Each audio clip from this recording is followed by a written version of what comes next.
नमस्कार, मैं हूं आपके साथ खुशबू सिंह। स्वागत है आपका युग चरण में। चलिए शुरुआत करते हैं बुलेटिन की।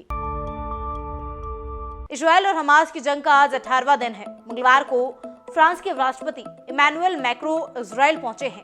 यहां वो पीएम नेतन्याहू से मुलाकात करेंगे। अपनी यात्रा के दौरान मैक्रो जंग रुकवाने के लिए अलग अलग फिलिस्तीनी देश बनाने की मांग करेंगे। मैक्रो वेस्ट बैंक में इजरायली कब्जे को हटाने का भी मुद्दा उठाएंगे। सोमवार रात हमास ने 2 इजरायली महिला बंधकों को रिहा किया। 79 साल की नूरित कपूर और 85 साल की योचेवेद लिफ्शिट्ज को हमास के लड़ाकों ने किबुत्ज बीरी से अगवा किया था। हमास ने कहा दोनों महिलाओं को मानवीय और स्वास्थ्य से जुड़ी वजहों की वजह से छोड़ा गया। तेल अवीव में जांच के बाद दोनों महिलाएं स्वस्थ हैं। अमेरिकी राष्ट्रपति बाइडेन ने बंधकों को छोड़े जाने के हमास के फैसले का स्वागत किया। उन्होंने कहा हमास पहले सभी बंधकों को रिहा करे, उसके बाद ही सीजफायर पर बात की जाएगी। जयपुर में आपसी कहासुनी के बाद बदमाशों ने एक युवक की घेरकर हत्या कर दी। आपसी कहासुनी के बाद हुए झगड़े का बदला लेने के लिए बदमाशों ने रामलाल गुर्जर की हत्या कर दी। घटना के बाद मृतक रामलाल का परिवार और गांव के लोग थाने को घेरने पहुंचे। साथ ही हत्यारों की गिरफ्तारी और 50 लाख रुपए की मुआवजे की भी डिमांड की। परिवारों का कहना है कि मुआवजा नहीं मिलने तक शव का पोस्टमार्टम नहीं करवाया जाएगा।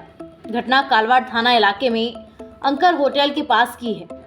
यहां रात 10 बजे रामलाल की कुछ बदमाशों से कहासुनी हुई।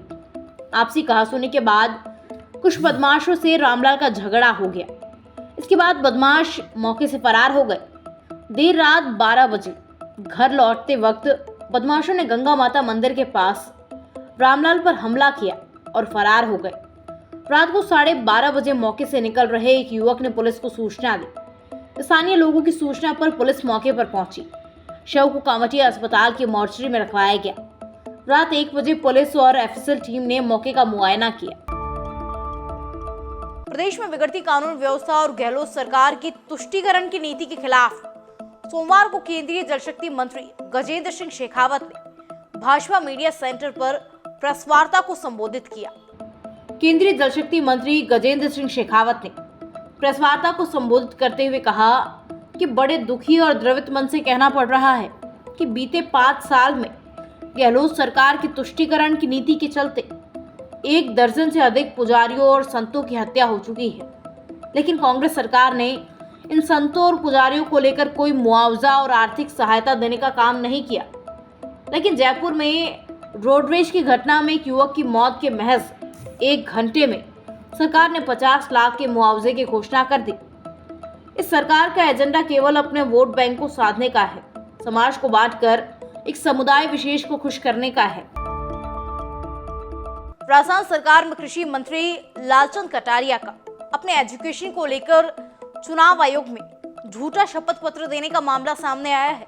कटारिया ने 2003 के विधानसभा चुनाव में आमेर सीट से भरे एफिडेविट में खुद को रायबरेली के इंटर कॉलेज से इंटरमीडिएट यानी 12वीं पास बताया था, जबकि 2008 के विधानसभा चुनाव में झोटवाड़ा सीट से भरे एफिडेविट में खुद को 10वीं पास बताया। 4 चुनावों में उन्होंने शिक्षा को लेकर के अलग अलग ब्यौरा दिया। रायबरेली के जिस इंटर कॉलेज से कटारिया ने 10वीं और 12वीं पास करने का दावा किया, उस कॉलेज ने उनके यहाँ लालचंद कटारिया का नाम स्टूडेंट के रूप में होने से इनकार कर दिया।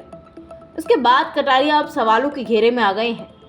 चुनाव लड़ते समय हर उम्मीदवार को अपनी शिक्षा, मुकदमों, प्रॉपर्टी, असेट्स एंड लायबिलिटी को लेकर एफिडेविट देना होता है।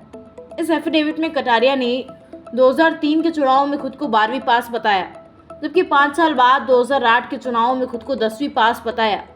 शैक्षणिक योग्यता बढ़ तो सकती है, कम होना संभव नहीं है। राष्ट्रीय स्वयंसेवक संघ चीफ मोहन भागवत ने मंगलवार को कहा कि कुछ लोग नहीं चाहते कि भारत में शांति हो, समाज में कलह फैलाने की कोशिश हो रही है। मणिपुर में जो हो रहा है वो हो नहीं रहा है, उसे करवाया जा रहा है।